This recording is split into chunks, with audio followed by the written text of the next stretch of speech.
नमस्कार दोस्तों, स्वागत है आपका मेरे YouTube चैनल मधु की पाठशाला पर। आज इस वीडियो में डिस्कस करेंगे एक वेरी रिनाउंड पर्सनालिटी जिसका नाम है कमला दास, और ये इंडियन इंग्लिश लिटरेचर में एक इम्पॉर्टेंट रोल प्ले करते हैं और मोस्टली आपके हर एग्ज़ाम में कमला दास से क्वेश्चन आपको मिल जाता है। तो चलिए डिस्कस करते हैं कुछ important questions with extra information. What was not a part of the attire of the eunuch in Kamala Das poem Dance of the Eunuchs? Dance of the Eunuch इनका एक ऑटोबायोग्राफिकल वर्क है। Points बना लीजिए, बहुत important points मैं discuss करूंगी कमला दास के लिए।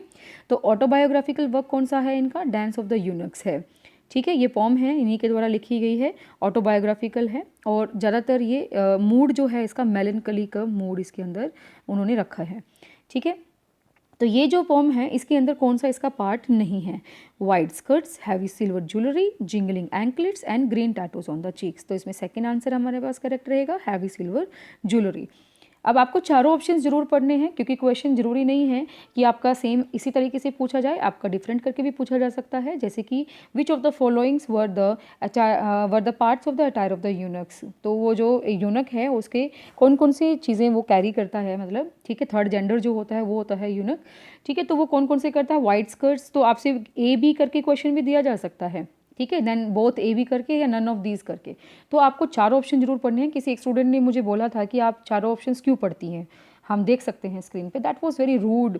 तो आप इनको पढ़िए प्लीज़। मैं आप क्या है कि आप स्पीड करके पढ़ सकते हैं, आप देख सकते हैं वीडियो को। ठीक है, मेरा मोटो सिर्फ यही है कि आपको चारों ऑप्शंस के साथ गो थ्रू कराना, ताकि आपका अगर किसी और ऑप्शन के थ्रू आंसर्स मिल जाते हैं, क्वेश्चन बनते हैं, तो आपको वो भी पता होना चाहिए। Second question, though the dance of the eunuchs in Kamala Das poem by the same name was loud and frenzied, their songs were। जो ये पोम है इनकी, जो अभी हमने ऊपर डिस्कस किया, डांस ऑफ द यूनक्स, इसके अंदर उन्होंने कैसी टोन जो है वो रखी हुई है, सॉन्ग्स कैसे हैं उनके। तो इसके अंदर सॉन्ग्स हमारे पास रहेंगे सैड एंड मेलनकली के। ये मैंने आपको अभी बताया, ऊपर मेलनकली की इनकी थीम रहती थी। एंचेंटिंग एंड सूदिंग नहीं है, स्पिरिचुअल एंड पीसफुल नहीं है और फेरीज एंड एल्व्स नहीं है, बल्कि कैसे हैं? सैड एंड मेलनकली है। थर्ड क्वेश्चन देखिए, despite the visual richness of the poem dance of the eunuchs Kamala Das creates atmosphere of. अब इसके अंदर जो इसके जो थीम दिखाई देती है आपको और सरफेस लेवल पे, तो वो कैसे दिखाई देती है? विजुअल रिचनेस की। ठीक है, visual richness of the pome अगर आप देखेंगे, ठीक है, तो आपको वर्ड्स के थ्रू ये काफ़ी रिच दिखाई देती है, लेकिन इसके अंदर जो एटमोसफियर क्रिएट किया गया है वो कैसा है? इसका ग्लूम एंड डिप्रेशन का है। ग्लूम का मतलब भी क्या होता है? सैड। ठीक है, तो सैड और डिप्रेशन वाला जो है इसके अंदर एटमोसफियर क्रिएट किया है कमला दास ने। किसमें? डांस ऑफ द यूनक्स में। A typical theme of the eunuchs song in Kamala Das the dance of the eunuchs is. अब देखिए फिर से वही चीज़ कि टिपिकल थीम क्या है इस पोम की। ये सबसे इंपॉर्टेंट थी पोम इनकी है, इसलिए बार बार क्वेश्चन इनसे उठते हैं, तो आपको ये बहुत अच्छे से गो थ्रू करनी है। तो इसकी थीम हमारे पास क्या रहेगी? Lovers dying. क्या रहेगी? Lovers dying, poverty and pain, floods and fires, children abundant. ऐसा नहीं है, पॉवर्टी नहीं, फ्लड्स नहीं, यानी कि कोई भी नेचुरल कैलामिटी नहीं दिखाई है, चिल्ड्रन को छोड़ते हुए नहीं दिखाया है, बल्कि क्या दिखाया है? लवर्स डाइंग दिखाया गया है। नेक्स्ट हमारे पास है the story in which Kamala Das refer to. अब ये क्वेश्चन थोड़ा इनकम्प्लीट रह गया है। A lesbian relationship. ठीक है, अ लेस्बियन रिलेशनशिप इज। अब इसके अंदर रेफर टू कमला दास को वहाँ पे लेस्बियन रिलेशनशिप में किस में दिखाया गया है? इसमें इकबाल हमारे पास इसका राइट आंसर जाएगा। ठीक है, इसके अंदर जो है कमला दास को कैसे दिखाया गया है? लेस्बियन रिलेशनशिप की तरह दिखाया गया है। What does the impassioned dancing of the eunuchs reflect in Kamala Das poem? यानी कि जो भी इम्पैशनड डांसिंग जो है यूनक की इसके अंदर दिखाई गई है, वो क्या शो करना चाहती है? क्या शो करना चाहती है? Their inner emptiness and मेलनकली। देखिए वैसे तो यूनक्स जो होते हैं, थर्ड जेंडर जो होते हैं, वो काफ़ी ऐसे डिफ़िकल्टीज़ को फेस करते हैं लाइफ के अंदर कि जो बाकी ह्यूमन बींग्स होते हैं उनको उसी ह्यूमन बींग जैसा नहीं समझते हैं। तो पहले से ही उनका जेंडर जैसे ही पता लगता है किसी को, वैसे ही उनको जो है बहुत सारी डिफ़िकल्टीज़ आप कह सकते हो फेस करनी पड़ती है।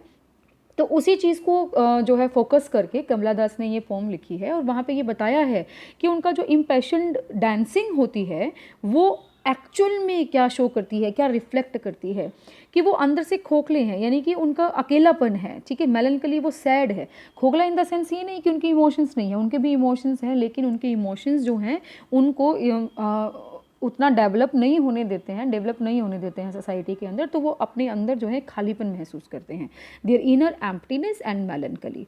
ठीक है, ये इसका करेक्ट आंसर आ जाएगा। अच्छा, एक और चीज़ मैं यहाँ पे कह सकती हूँ कि अगर आपसे कुछ पूछा जाए इस तरीके से कि वैकेंट एक्सटेसी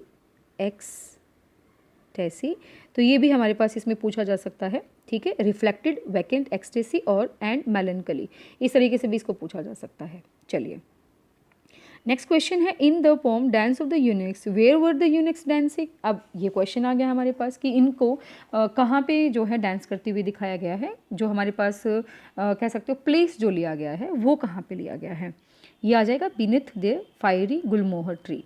ठीक है, यहाँ पे हमारे पास क्या आ जाएगा, beneath the fiery Gulmohar tree, उसके नीचे जो है इनको दिखाया गया है। और ये जो पोम है ये कहाँ से ली गई है, चलिए एक और चीज़ डिस्कस कर लेते हैं। यहाँ पे सारी जगह ही हम इसको आगे एलाबोरेट करते हुए से जा रहे हैं, क्योंकि सारे एग्जाम्स में आए हुए क्वेश्चन हैं, कभी कौन से में कभी कौन से में। ठीक है, DSSS कवर किया, KVS कवर किया, NVS कवर किया, टैट्स क्लियर किए हैं इसमें, है ना। तो ये सारे जो भी अलग अलग तरह के रहते हैं, HPSC RPSC जो भी PGT TGT सब मोस्टली एग्जाम्स में इनको पूछा गया क्वेश्चन है ये। तो beneath the fairy gulmohar tree जो है, गुलमोहर ट्री के नीचे जो है ये क्या कर रहे हैं, डांस कर रहे हैं। और ये जो एक पॉम है वो किस में से ली गई है, समर इन कैलकटा, ये इनकी एक पॉम की कलेक्शन है। ठीक है, तो पॉम की कलेक्शन में से ये लिया गया है और 1965 में ये पब्लिश हुआ था। ठीक है, समर इन कैलकटा, जिसमें हमारे पास पॉम है dance of the eunuchs. Next है, the eunuchs were singing songs which were, अब अगेन विच वर मेलनकली सॉन्ग्स। ठीक है, कैसे सॉन्ग्स थे वो, मेलनकली सॉन्ग्स थे, क्योंकि वो डार्क की बात करते हैं। ठीक है, अनअफेयर मीन्स की बात करते हैं, तो इस वजह से वो ये शो कर रहा है। Which of the following writers writes inhibitedly about his or her sexual relationships.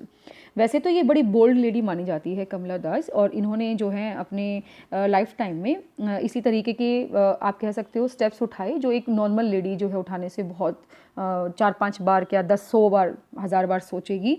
लेकिन उन्होंने जो है इसी तरीके से इस रिलेशनशिप को, सेक्सुअल रिलेशनशिप को, अपने बारे में और अपने हस्बैंड के बारे में या अपने किसी भी जो है एक्स्ट्रा मैरिटल अफेयर के बारे में काफ़ी डिस्कस किया है। तो कौन है वो, कमला दास है। ठीक है, नेक्स्ट है, which of the following collections of poem was written by Kamala Das. कौन सी ऐसी पोम है जो कमला दास ने लिखी है, summer in Calcutta, Gitanjali, leaves of grass, songs and sonnets. तो इसके अंदर मैं बता देती हूँ कि समर इन कैलकटा अभी हम ऊपर डिस्कस करके आए हैं। समर इन कैलकटा जो 1965 में पब्लिश हुई थी, 1965 में पब्लिश हुई थी। ये जो पोम है वो किसके द्वारा लिखी गई है, कमला दास के द्वारा लिखी गई है। इसमें जो बाकी के वर्क्स हैं उनको भी डिस्कस करेंगे। गीतांजलि जो है वो किसके द्वारा लिखा गया है, रविंद्रनाथ टैगोर के द्वारा। ठीक है, रविंद्रनाथ टैगोर। ठीक है, नेक्स्ट जो वर्क है leaves of grass, leaves of grass जो है वॉल्ट विटमैन के द्वारा लिखा गया है, वॉल्ट विटमैन। ठीक है, and the last one is songs and sonnets, ये जो है हमारे पास जॉन डन के द्वारा लिखा गया है, जॉन डन।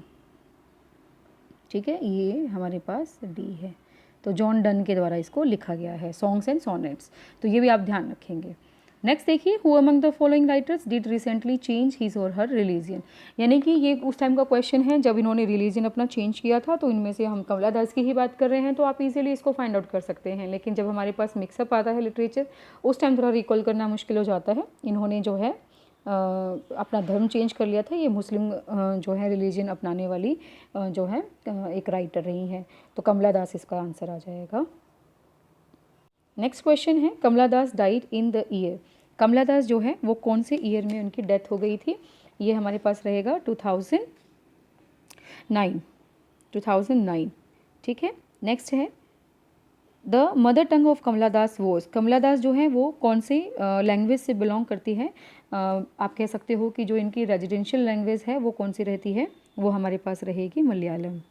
ठीक है, क्योंकि इनका जन्म जो है वो कहाँ पे हुआ था, केरला में हुआ था। कहाँ पे हुआ था, केरला में। कब हुआ था, 1934 में। ठीक है, अभी हमने पढ़ा कि 2009 में इनकी डेथ हुई थी, तो बर्थ आप याद रखेंगे 1934 में, और डेथ आप याद रखिएगा कब हुई थी, 2009 में इनकी डेथ हुई थी। और बॉर्न कहाँ हुआ, तो बर्थ कहाँ हुआ था इनका, केरला में इनका बर्थ हुआ था। और मलयालम लैंग्वेज से जो है ये जुड़ी हुई है, लेकिन ज़्यादातर चाइल्डहुड जो है इन्होंने अपना कहाँ पे बिताया, कैलकाटा में बिताया। ठीक है, ये भी ध्यान रखेंगे कि चाइल्डहुड कहाँ पे बिताया, कैलकाटा में, लेकिन इनका बर्थ कहाँ का है, केरला का है। Kamala Das poetry can be best described as, कैसी पोइट्री ये जो है लिखा करते थे, तो सोशल, पॉलिटिकल, रिलीजियस और कन्फेशनल पोइट्री जो है ये लिखना प्रेफर करते थे। क्या मतलब होता है कन्फेशनल पोम्स का, जिसमें हम कहते हैं कि ज़्यादातर जो राइटर होता है, पोइट होता है, वो फोकस करता है साइकी या इंडिविजुअल एक्सपीरियंस। ठीक है, जो उसका खुद का जो एक्सपीरियंस रहता है अलग अलग मैटर्स पे, mental illness, sexuality and suicide, इन तरह की जो रिलेशनशिप्स होते हैं या फिर इस तरह के जो कह सकते हो स्टेट ऑफ माइंड होता है, उसके ऊपर ज़्यादा डिस्कस करता है, वो आ जाएगा कन्फेशनल के लिए। नेक्स्ट हमारे पास है which of the following poems by Kamala Das is in dialogue form. Kamala Das की ऐसी कौन सी पोम है जो डायलॉग्स की फॉर्म में लिखी गई है? चार ऑप्शंस हैं, the invitation, in love, composition and the suicide. ठीक है, तो इसमें हमारे पास रहेगा the invitation. The invitation is the poem that is written in dialogue form. इसके अंदर एक जो वुमन है वो सी के साथ जो है कम्युनिकेट करती है, ऐसी एक पोम है। ठीक है, then Kamala Das goat Kerala Sahitya Akademi award in the year. कमला दास को केरला साहित्य अकादमी अवार्ड कब मिला था? इसका राइट आंसर जाएगा बी, 1969 में। 1969 में उनको मिला था Kerala Sahitya Akademi award. Which of the following is not a poem by Kamala Das? Summer in Calcutta, the dance of the eunuchs, night of the scorpion and Krishna. इसमें हमारे पास बताना है कौन सा कमला दास के द्वारा नहीं लिखा गया है। नाइट ऑफ द स्कॉर्पियन ऐसा वर्क है जो कमला दास ने नहीं बल्कि निसिम एज़किल ने लिखा है, ये ध्यान रखेंगे। निसिम एज़किल को भी हम कवर करेंगे अपनी वीडियो में। नेक्स्ट जो है मैं निसिम एज़किल को ही कवर करने वाली हूँ। ठीक है, बहुत ही इंपॉर्टेंट राइटर है, हर एग्जाम में क्वेश्चन पूछे जाते हैं। तो निसिम एज़किल के द्वारा लिखा गया था night of the scorpion. The author of my story is, author of my story एक वर्क है, ये किसने लिखा था? ऑब्वियसली हम किसको पढ़ रहे हैं, कमला दास को। कमला दास ने ही लिखा था, लेकिन आपसे ये क्वेश्चन पूछ लिया जाए कि कौन सा उनका बायोग्राफिकल वर्क है। ठीक है, इट वॉज हर बायोग्राफी, इसमें बायोग्राफी ली गई है। ठीक है, बायोग्राफी। ठीक है, तो आपने बायोग्राफी को इसमें डिस्कस किया है माई स्टोरी में, किसने? कमला दास ने। और ये सबसे ज़्यादा इम्पॉर्टेंट वर्क इनका रहता है, क्यों? क्योंकि इसको जो है 14 इंटरनेशनल लैंग्वेज के अंदर क्या है, ट्रांसलेट किया गया है। 14 इंटरनेशनल लैंग्वेज। तो इंटरनेशनल लैंग्वेज पे आप समझ सकते हो कि इंटरनेशनल फेम भी इनकी रही है। क्यों रही है? ऑब्वियसली कुछ अच्छा लिखा है तभी रही है। तो माई स्टोरी इनका बहुत अच्छा वर्क है। Who has penned the following lines, किसने लिखी थी? I am sinner, I am saint, I am the beloved and the betrayed. ठीक है, ये अपने पर्सनल एक्सपीरियंस पे इन्होंने लिखा था। ठीक है, तो I am sinner, I am saint, मैं सीनर यानी कि पाप करने वाला, सेंट मतलब कि महात्मा, आई एम बिलव्ड जो प्यार किया जाने वाला है। ठीक है, एंड बिट्रेड जिसके साथ धोखा भी हुआ है। तो इस तरीके से उन्होंने ऐसे अपोजिट वर्ड्स यूज़ किए हैं। किसने लिखा था? ये कमला दास ने लिखा था। ठीक है, चलिए नेक्स्ट है what is the real name of poetess Kamala Das. Kamala Das का रियल नेम क्या था? माधवी कुट्टी। ठीक है, माधवी कुट्टी इनका रियल नेम था। ठीक है, नेक्स्ट हमारे पास है the theme of alienation is central to the poetry of. अब यहाँ पे कह सकते हो कि अलाइनेशन जो एक थीम है, अलाइनेशन की जो थीम है वो किस पोइट्री की जो है थीम रही है, कह सकते हो किसने जो है इसको लिखा है, वो हमारे पास रहेंगे कमला दास रहेंगे। किसके रहेंगे? कमला दास। क्योंकि इनके जो भी हमारे पास इनका वर्ल्ड था, एक जो फिज़िकल वर्ल्ड था, उसमें इन्होंने एक चीज़ यही देखा था कि किस तरीके से एक्सप्लॉयटेशन होता है, किस तरीके से उनको प्रोटेस्ट करना चाहिए। तो वो उस वजह से आप कह सकते हो उनकी थीम जो है अलाइनेशन से बेस्ड हो जाएगी। What is the title of Kamala Das autobiography? अभी हमने पढ़ा ऑटोबायोग्राफी में हमारे पास कौन सा है, इनका आ जाता है माई स्टोरी। ठीक है, माई स्टोरी इनकी क्या रहेगी? ऑटोबायोग्राफी रहेगी। Which poem of Kamala Das has following expression? Why not leave me alone? Critics, friends, visiting cousins, every one of you. Why not let me speak in any language I like? जैसे कि कई बार क्या होता है कि वो इतने खुले विचारों की थी, तो जिस तरीके से वो बिहेव करती थी तो उसके ऊपर काफ़ी ऑब्जेक्शंस हुआ करते थे, क्रिटिसाइज होता था कि ऐसा क्यों करते, ऐसा क्यों करती है। तो उन्होंने उसी पे ही बेस इन्होंने ये लिखा कि why not leave me alone, कभी मुझे अकेला क्यों नहीं छोड़ देते। Critics, friends, visiting cousins, every one of you, सब आ गए उसके अंदर, ठीक है, सोसाइटी वाले भी, रिलेशनशिप वाले भी। Why not let me speak in any language I like, और जो लैंग्वेज में मैं पसंद करती हूँ मैं उसी लैंग्वेज में बोलूँगी, क्यों मुझे बोलने नहीं दिया जाता है, ठीक है। तो ये किसके अंदर हमारे पास लिखा है इन्होंने, किस लाइन, कौन से वर्क में ये लाइनें हैं, एंड इंट्रोडक्शन में है, किस में है, एंड इंट्रोडक्शन में। The Old Playhouse by Kamala Das is a poem of surrender to male domination, protest against male domination, harmony between husband and wife, and jealousy.